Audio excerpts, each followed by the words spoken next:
अस्सलाम वालेकुम नाज़रीन। नाज़रीन, अब जब से मौजूदा हुकूमत वजूद में आई है, इस मुल्क में कुछ अनहोनियाँ रूनुमा हो रही हैं। वो उन अनहोनियों का ताल्लुक आइन और कानून से है। तफसीलात आपको आगे चलकर बताते हैं। आज का मौजू ये अनहोनियाँ तो हैं, लेकिन आइन और कानून के तनाजुर में, पाकिस्तान की मौजूदा सियासी सूरत हाल के तनाजुर में हम कहाँ जा रहे हैं, हम अगली नस्लों को क्या सबक दे रहे हैं, बुनियादी बात इसी नुक्ते पर होगी। नाज़रीन, जब ये माफ़ कीजिएगा, पहले मैं अपना तारुफ करा दूं। मैं एजाज अहमद हूं, आप जानते हैं, और आप मेरा प्रोग्राम देख रहे हैं views on news, M news पर। नाज़रीन, सबसे पहले आपसे ये दरख्वास्त कि जिन दोस्तों ने चैनल सब्सक्राइब नहीं किया, वो मेरे चैनल को सब्सक्राइब करें, बेल आइकॉन का बटन दबाना ना भूलिए, ताकि आपको रोज़ाना नित नई इंफॉर्मेशन मिले। इतलात के साथ साथ आपको मुख्तलिफ एंगल्स के हवाले के तनाजुर में तबसे और तजिए मिल सके, डीप इंसाइट मिल सके।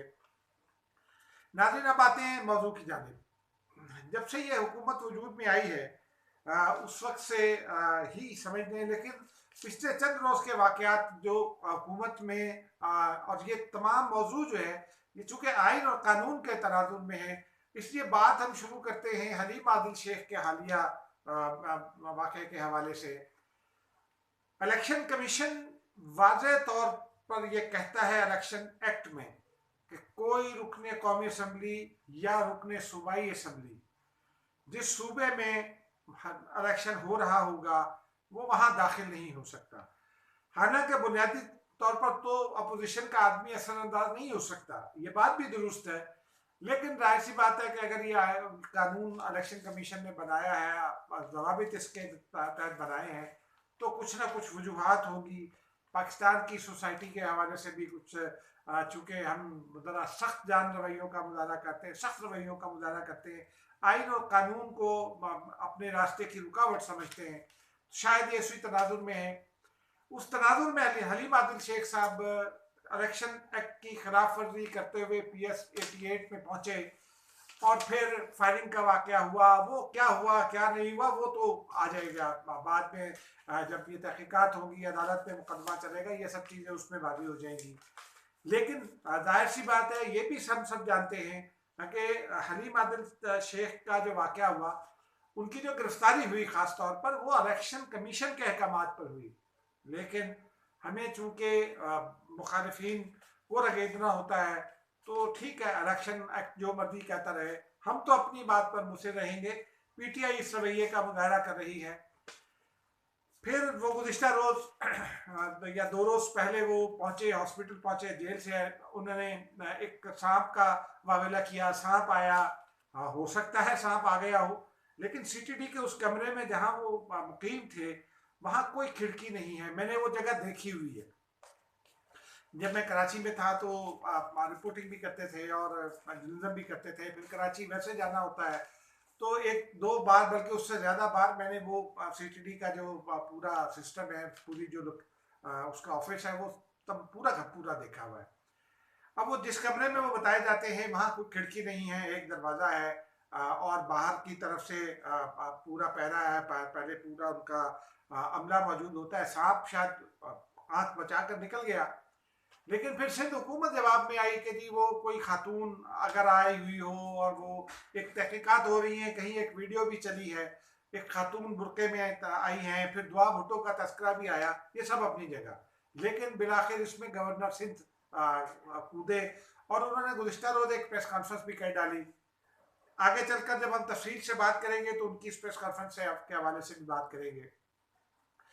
फिर गवर्नर पंजाब अभी चंद 3 से 4 रोज पहले वो हुकूमती उम्मीदवार हफीज शेख के साथ उनको लिए लिए फिरते रहे, तकरीरें भी की, प्रेस कॉन्फ्रेंस भी की, गुफ्तगू भी की। गवर्नर पंजाब का ये एक्ट किस सूबे में आता है, इस पर भी आगे चलकर बात करेंगे। फिर उससे पहले एक अनहोनी ये भी हुई कि 2018 का जो इलेक्शन हुआ था सेनेट का, उसमें पैसा चलने का कहा गया। हमने आपको पिछली एक वीडियो में एक खबर भी दी थी कि जिस रोज ये इलेक्शन हो रहा था, उस रोज इस्लामाबाद में हमारे पास, मुझ समेत कई पार्लिमानी रिपोर्टर्स के पास ये इतला थी कि हुकूमत, सूबाई हुकूमत की जानिब से, और जो उनके कायद हैं PTI के, उनकी हिदायत की रोशनी में ये कहा जा रहा था, जराए का ये दावा था कि पैसे सूबाई हुकूमत दे रही थी इमरान खान साहब की हिदायत पर। अगर कोई तहकीकात होगी तो इसमें ये बात भी किस हद तक दुरुस्त है ये भी साबित हो जाएगी, लेकिन हमने आप तक वो बात पहुंचाई जो हमारे सोर्सेज ने हमें बताई। फिर ये वीडियो आ गई। अब इस वीडियो में देखिए ना, पैसे लेने वाले वादे हैं, ये अनहोनी है। पैसा दे कौन रहा है ये वादे नहीं है, ये भी एक अनहोनी है। पैसे लेने वाले कह रहे हैं कि जी हमने पैसे दिए हैं, पैसे देने वाला कोई नहीं कह रहा कि मैंने पैसे दिए हैं। इमरान खान साहब भी उसको घुमा फिरा कर और पीटीआई भी सारी घुमा फिरा कर ये कहती है कि जी हमने तो उनके खिलाफ कार्रवाई की। क्या कार्रवाई की? कुछ भी नहीं। इलेक्शन कमीशन को रुजू नहीं किया गया, उसकी अपनी एक वजूहात हम एक पिछली वीडियो में बता चुके हैं, और इमरान खान साहब ने उस वक्त ये ठीक किया था। लेकिन जब आप किसी की किरदार कुशी करते हैं तो फिर आपको पूरे हकायक के साथ सामने आना चाहिए। ये इस तरह की अनहोनियाँ। फिर एक अनहोनी भी डस्का में हुई कि सारा दिन इलेक्शन में पोलिंग भी होती रही, मार कुटाई भी होती रही, लोगों को रोका जाता रहा, फिर लोग धक्के मारकर पोलिंग स्टेशन में घुस गए नारे मारते हुए। और उसके बाद शाम ढले, जब गिनती का अमल मुकम्मल हुआ तो उसके बाद 20 से 23 पोलिंग स्टेशन के प्रिजाइडिंग अफसरान, असिस्टेंट प्रिजाइडिंग अफसरान और जो दीगर अमला था, सरकारी अमला, वो गायब हो गया। वो कहीं धुंध में गायब हो गया, और फिर ना कोई बक्सा मिला ना डस्का मिला उन्हें। फिर इलेक्शन कमीशन की प्रेस रिलीज आ गई, वो भी एक अनहोनी प्रेस रिलीज है। वो उसमें बड़े तरीके से हुकूमत को चार्जशीट कर दिया गया। उसमें ये बताया गया कि चीफ इलेक्शन कमिश्नर साहब आईजी पंजाब से रब्ता करते रहे, प्रिजाइडिंग अफसरान से करते रहे, रिटर्निंग अफसरान से करते रहे, किसी ने कोई कुछ नहीं जवाब दिया। रात के 3 बजे चीफ सेक्रेटरी साहब मिले, उन्होंने कहा मैं देखता हूँ, और उसके बाद उन्होंने भी अपने आप को अदम दस्तयाब कर लिया। आज उस पर जो समाअत हुई इलेक्शन कमीशन में, उस पर फिर मामला खुलकर सामने आ गए। दोनों फरीकों ने, यानी अली असद मली साहब और नाशीन इफ्तिखार साहबा के वकला ने दलाइल दिए। उन्होंने अपने अपने हिसाब से जो उनके दलाइल थे वो दिए। नून लीग का दावा है कि उसने कुछ शवाहिद भी पेश किए, लेकिन जो सबसे उसमें जिसे पीक का बंद कहा जा सकता है वो रिटर्निंग अफसर की रिपोर्ट है, हैदर अब्बास साहब की। उन्होंने अपने ही अमले पर अदम इत्मीनान का इजहार कर दिया, और उन्होंने इस शक का इजहार कर दिया कि अमला किसी ना किसी दबाव में था और धांधली में मुलव्वस था। फिर जो रिपोर्ट आई है उसमें बताया गया है टेम्परिंग के हवाले से, एक पोलिंग स्टेशन पर जहां 1100 वोट पड़ गए जो रजिस्टर्ड वोट थे, एक तो 100% वोट पड़ गए। उस बाकी हल्के में जो था उसका पोलिंग की शरह वो 30 से 35% रही, और वहाँ 88 से 90% और बाद जगह पर 98-99% हुई। तो वहाँ वो कहते हैं कि जी 1100 को 11,000 लिख दिया गया, फिर उसको 1100 करने दिया गया, तो टेम्परिंग भी पाई गई। ये भी एक अनहोनी बात है कि इस तरह से इतनी वाज़ेह टेम्परिंग। लेकिन हुकूमत के जो अकाबरीन हैं वो इस बात का जवाब नहीं दे रहे कि जी वो धुंध की वजह से क्यों रास्ते गए, गुम हो गए लोग, कहाँ गए। फिर सबका जवाब एक जैसा कैसे है? तहकीकात में कोई भी कुछ मानने को तैयार नहीं। कुछ लोगों ने ये दी, उसमें से एक साहब ने पीटीआई के हवाले से बताया कि शायद पीटीआई की पंजाब हुकूमत की जानिब से कोई दबाव डाला गया, उनके किसी अदारे के लोगों ने उन्हें कहा कि आपको हमारे साथ चलना है। दूसरी जानिब से कुछ नून लीग पर भी कुछ इल्जाम लगे। फिर जो 2 कत्ल हुए, उसमें एक पीटीआई का है, दूसरा नून लीग का है। बच्चे का वालिद जो विक्टिम है वो कहता है कि मेरा भाई बेगुनाह है, और पीटीआई कहती है कि नहीं उसी की फायरिंग से मरे। तो ये भी एक अनहोनिया है, क्योंकि सब कुछ वादे उस दिन दिखाई भी दिया टीवी चैनल्स पर, लेकिन बहरहाल ये भी वादे। लेकिन नाज़रीन, इन सब के साथ साथ सबसे ज्यादा जो बड़ी अनहोनी है वो ऐवान सदर से हो रही है और गवर्नर हाउसेस से हो रही है। जो आज का प्रोग्राम है उसका बुनियादी थीम ही आइन और कानून है। नाज़रीन, मैं गुज़िश्ता बहुत तवील अरसे से जब भी बात करता हूँ मैं अक्सर ये कहता हूँ, और मेरी बात बिल्कुल आपको दुरुस्त भी लगेगी कि इस हुकूमत के आने के बाद से ख़ास तौर पर आइन और कानून की छोटी मोटी खिलाफ वर्जियाँ माजी में भी होती रही, लेकिन इस हुकूमत के आने के बाद से आइन और कानून बहुत बड़े विक्टिम है नाज़रीन। इलेक्शन के कवानीन को पीटीआई के लोग तस्लीम नहीं करते और अपने आप को हीरो गर्दानते हैं। वो इलेक्शन रूल्स की खिलाफ वर्जी करके चले जाते हैं और फिर गवर्नर से लेकर और सिंध असम्बली में और वफाकी वज़रा तक सब उनके पीछे खड़े हो जाते हैं। फिर ये भी जानते हैं कि आज जो हॉस्पिटल, जिना हॉस्पिटल जो वफाक का हॉस्पिटल है कराची में, वहां से जो डॉक्टर्स ने बताया है वो अलीम आदिल शेख साहब के हवाले से कि उनको दिल की तकलीफ थी, तो उन्होंने कहा कि कोई मसला ही नहीं है, कहीं भी कोई मसला दरपेश साबित नहीं हुआ। उनके मुकम्मल चेकअप में 2-3 दिन से वो हॉस्पिटल में भी हैं, NIVCD भी गए, लेकिन ये रिपोर्ट बहरहाल जिना हॉस्पिटल की आज मैंने मुख्तलिफ चैनल्स पर देखी। अब इसमें कितनी सदाकत है ये तो वो डॉक्टर्स ही बताएंगे या मेडिकल एक्सपर्ट्स का अगर कोई, लेकिन ये रिपोर्ट बहरहाल मौजूद है। फिर उन्होंने कहा जेल में हमला हो गया, तो वो तो जो वीडियो दिखाई दी है उसका दूसरा पहलू मिसिंग है। सिंध हुकूमत की जानिब से ही लाजमन वो वीडियो दी गई है, कल मुर्तज़ा वहाब ने दिखाई, लेकिन ये भी एक अनहोनी है कि वो जहाँ सिंध हुकूमत का ये दावा है कि नारे लगे थे और तशद्दुद तो नहीं हुआ, वो हिस्सा गायब है, वो दिखाना चाहिए। अलीम आदिल शेख साहब को भागते हुए दिखा दिया गया, ये गैर मुनासिब बात है। आपको पूरी वीडियो दिखाना चाहिए ताकि हक़ाइक़ खुलकर सामने आ सकें। ये अपनी जगह। लेकिन गुज़िश्ता रोज़ गवर्नर सिंध ने प्रेस कॉन्फ्रेंस की। नाज़रीन, आइन ने पाकिस्तान का जो आर्टिकल है गवर्नर से मुतालिक 102 से लेकर 105-6 तक हैं, वो तमाम आर्टिकल्स अगर पढ़ लें तो ये बहुत बिल्कुल वाज़ेह है कि सूबे में गवर्नर सूबे का आइनी सरबराह है, फिगर हेड है। वो वफाक का नुमाइंदा है, वफाकी हुकूमत का नुमाइंदा नहीं है। वफाकी हुकूमत में जो पार्टी ज़ेरे इक़्तिदार में है इस वक्त, वो उसका अहम मेंबर ज़रूर है, वज़ीर आज़म के करीब ज़रूर है, लेकिन वो वज़ीर आज़म का नुमाइंदा नहीं है, वो सदर मुमलिकत का नुमाइंदा है और वफाक का नुमाइंदा है।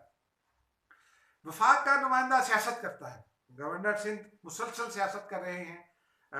कभी वो कोरोना पर सियासत करते रहे, कभी कहीं कभी कहीं। जब से उन्होंने इक़्तिदार संभाला है वो हुकूमत सिंध को लताड़ने के चक्कर में रहते हैं और खूब लताड़ते हैं। जहाँ भी मौका मिलता है वो PTI वर्कर के तौर पर बिहेव करते हैं, गवर्नर सिंध के तौर पर नहीं। अगर और हो सकता है उनकी ये शिकायत वजह हो कि जी IG सिंध जो है वो दुरुस्त काम नहीं कर रहे, तो IG सिंध का अगवा भी एक अनहोनी थी जिस तरह वो हुआ और फिर उसकी जो रिपोर्ट सारी सामने आई, तो IG सिंध साहब ने भी कहा, और मैं भी नहीं समझता उसे अगवा जाती तौर पर, लेकिन मुस्लिम लीग नून करार देती है उसे अगवा, पीपल्स पार्टी के लोग करार दे रहे हैं अभी तक। तो वो भी एक अनहोनी थी कि इस तरह सूबे का पुलिस चीफ जो है वो उसको उसके घर से ज़बरदस्ती ले जाया जाए किसी एक जगह और उसको फिर तस्लीम कर लिया जाए। तो वो उस सारे मामले में भी गवर्नर साहब का रोल और फिर अली ज़ैदी साहब का रोल, ये अली ज़ैदी साहब वफाकी वज़ीर है, ये कोई मुनासिब रोल नहीं, अनहोनी है ये बात भी। लेकिन गवर्नर सिंह की प्रेस कॉन्फ्रेंस मुकम्मल तौर पर अनहोनी है। गवर्नर को ये मनसब ये इजाज़त नहीं देता कि वो इस तरह की प्रेस कॉन्फ्रेंस करे। लतीफ़ खोसर साहब ने एक आध दफ़ा जब वो गवर्नर पंजाब थे कुछ किसी मामले में जवाब देने की कोशिश की थी, लेकिन उसके बाद उनको खामोश होना पड़ा था। और फिर लाहौर हाई कोर्ट का फैसला वो उस वक्त आया कि उनकी तकर्री जो है वो सूबाई हुकूमत की मुशावरत से होनी चाहिए थी, वज़ीर आला की मुशावरत से, तो फिर वो खामोश हो गए। उसके बाद आप देखिए कि गवर्नर पंजाब हैं, वो भी सियासत कर रहे हैं, गवर्नर खैबर पख्तूनख्वा भी सियासत कर रहे हैं मुसलसल। और फिर ये तीनों गवर्नर्स, खुशकिस्मती ये है कि बलूचिस्तान के जो गवर्नर हैं यासीन जई साहब, अमानुल्लाह यासीन जई साहब, वो चूंकि वहाँ PTI की हुकूमत नहीं है, वो वहाँ जो है वो जो बोर्ड है, जो सूबाई बोर्ड था टिकटों की तकसीम के लिए, वो उसका हिस्सा नहीं बने, ना ही उनकी कुछ वाज़ेह एक्टिविटी इस तरह की है कि वो सियासत करते दिखाई दें। लेकिन वहाँ एक और अनहोनी और है, वहाँ अब्दुल कादिर साहब को वफाक ने टिकट दिया तो PTI की मकामी क़यादत ने एतराज़ किया और मकामी क़यादत ने एक और साहब को नामजद कर दिया जो पार्टी की बुनियादी रुकनीत से जिनकी मौत हो चुकी, वो भी मौजूद हैं। लेकिन जो पार्टी के पार्लिमानी लीडर हैं बलूचिस्तान असम्बली में, सूबाई वज़ीर हैं, वो कह रहे हैं कि उनको कोई मुशावरत उनके साथ कोई नहीं की जाती, उन्हें नहीं पता कि उम्मीदवार कौन कौन और किस बुनियाद पर दिए गए। ये भी एक अनहोनी है यार उमर साहब। और उनकी पीपल्स पार्टी और मुस्लिम लीग नून से मुखालिफत कुछ ढकी छुपी नहीं है, मतलब वो ऐसे शख्स हैं जो बहुत खुलकर मुखालिफत करते हैं। मुकामी सरदार है, लेकिन वो अपनी पार्टी के खिलाफ बोलने पर मजबूर हो गए। इसी तरह लियाकत जतोई साहब आज सिंध में उन्होंने एक बयान दिया है जो तमाम टीवी चैनल्स पर चला। उन्होंने कहा कि सैफुल्लाह अबरू साहब जो गुज़िश्ता रोज ही नाअहल हुए हैं इलेक्शन ट्रिब्यूनल की जानिब से, वो टेक्नोक्रेट के लिए क्वालिफाई नहीं करते। इलेक्शन ट्रिब्यूनल ने इस मौक़िफ़ को तस्लीम कर लिया है। उन पर जो एतराज़ इलेक्शन कमीशन में किया गया था उसमें ये मौक़िफ़ था। तो उन्होंने ये फरमाया है कि 35 करोड़ रुपए लेकर टिकट बांटी गई है। तो आप देखिए कि जो पहले पिशावर में पैसे दिए गए, जो उसमें जो लेने वाले हैं पैसे, वो ये कहते हैं कि ये हुकूमत ने दिए, फला फला मौजूद थे, 1-1 करोड़ रुपए दिए गए और ये स्पीकर हाउस है। स्पीकर साहब नहीं मानते। स्पीकर साहब उसको कोशिश ये कर रहे हैं, कौमी असम्बली के स्पीकर वो कोशिश कर रहे हैं कि स्पीकर हाउस इस्लामाबाद करार दिया जाए, लेकिन 2018 में तो वो कौमी असम्बली के स्पीकर नहीं थे, वो सूबाई असम्बली के स्पीकर थे उस वक्त। अच्छा, उसके बाद आ गया ये सिंध में भी ये इल्जाम लगा। अब कौन सी जमात ज्यादा वाजे है, ये भी बिल्कुल वाजे है। फिर सदर ममलिकत का मामला नाज़रीन अगर हम देखें तो आरिफ अलवी साहब जब से वार सदर में दाखिल हुए हैं, मुझे ज़ाती तौर पर खुशी हुई थी जब वो उन्होंने इलेक्शन जीता, क्योंकि मैंने ये देखा उस रोज़ जिस दिन सदर ममलिकत ने इलेक्शन जीता कि उनकी गाड़ी में कोई ख़राबी हो गई और वो और उनकी अहलिया पार्लियामेंट हाउस में जो पार्किंग है उसमें धक्का देकर अपनी गाड़ी को बाहर ला रहे थे, स्टार्ट करने की कोशिश कर रहे थे। और मैं आरिफ अलवी साहब के इस अमल से बहुत मुझे खुशी हुई थी कि मुल्क के सबसे बड़े आईनी ओहदे पर फायद होने वाला शख्स इतना ईमानदार है कि वो बड़ा डेंटिस्ट है, लेकिन उसके पास गाड़ी इस तरह की और अवामी खिदमत पर वो यकीन रखता है।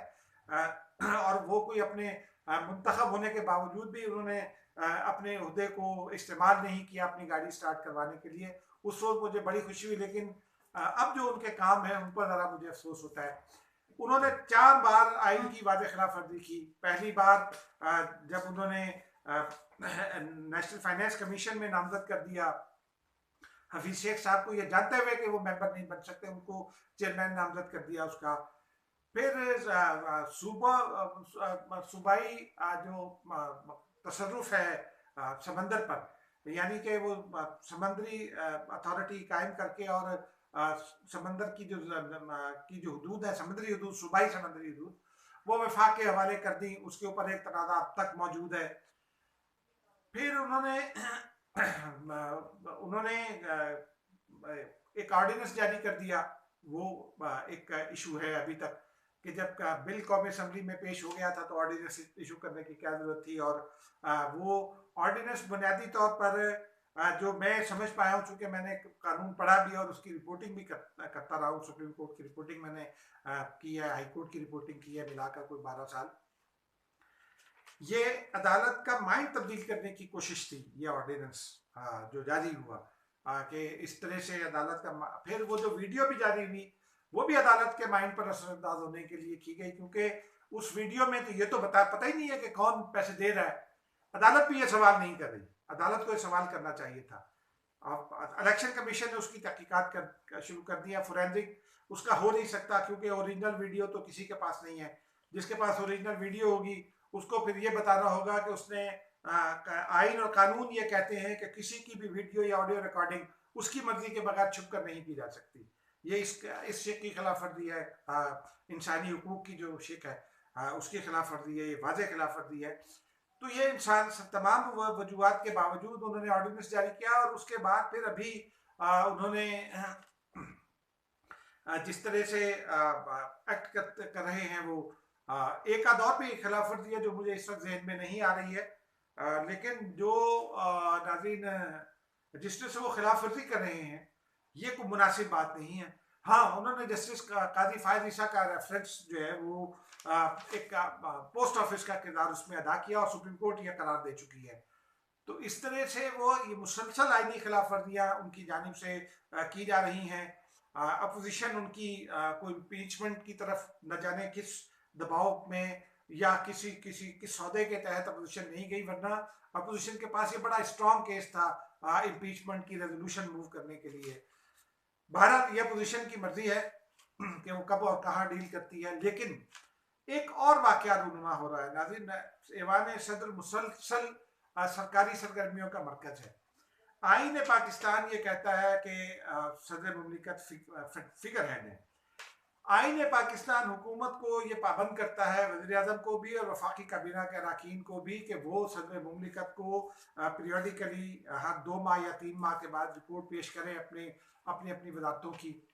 ऐसा होता है, लेकिन उसके बावजूद सदर मुमलिकत मुख्तलिफ वजारतों को बुलाकर, मुख्तलिफ महकमों को बुलाकर मुख्तलिफ इशूज़ पर इजलास कर रहे हैं। अगर आप इजलास करेंगे तो फिर हुकूमत से रिपोर्ट आप कैसे ले सकते हैं, क्योंकि फैसला तो फिर आप कर रहे हैं, तो आपको अपने फैसलों को जवाबदेह होना होगा। ये फैसले करना इमरान खान साहब का हक है। तो आइन और कानून की ये जो खिलाफ वर्जियाँ हैं नाज़रीन, मेरी ज़ाती राय में, मैंने काफ़ी लोगों से बात भी की, मेरी ज़ाती राय में ये मुसलसल लोगों को, अपने वर्कर्स को, अपने फॉलोअर्स को ये सबक देने की कोशिश हो रही है। और बदकिस्मती से पीटीआई की जानिब से, जिसके खान साहब बड़ी तब्दीली के नकीब हैं और पता नहीं क्या क्या बातें करते हैं आइन और कानून और मेरिट के हवाले से, ये सबक दिया जा रहा है इस कौम के नौजवानों को कि आइन और कानून की कोई हैसियत नहीं है। जो मेरी जबान से निकल गया बस वही आइन और वही कानून है। नाज़रीन, दुनिया में कोई कौम ऐसी तरक्की नहीं कर सकी जिसने अपने आइन और कानून पर अमल नहीं किया और उसको डिविएट किया। आप देख लीजिए, सऊदी अरब में शख्सी हुकूमत है, लेकिन उनके कुछ उनका भी एक आइन है, कवानीन है। सऊदी हुकूमत में सिर्फ एक मिसाल मिलेगी आपको, वो भी एक नागवार सी मिसाल है। उसके अलावा कभी आइन और कानून की जो उन्होंने अपने लिए बनाया है, हुकूमत उसकी खिलाफ वर्जी नहीं करती। सख्ती करती है, आमराना हुकूमत समझने भी उसको नहीं कहा जा सकता क्योंकि वह बादशाहत है, लेकिन बहरहाल वो आइन और कानून पर अमल करती है जो उसने अपने लिए बनाया, मुकर्रर किया है।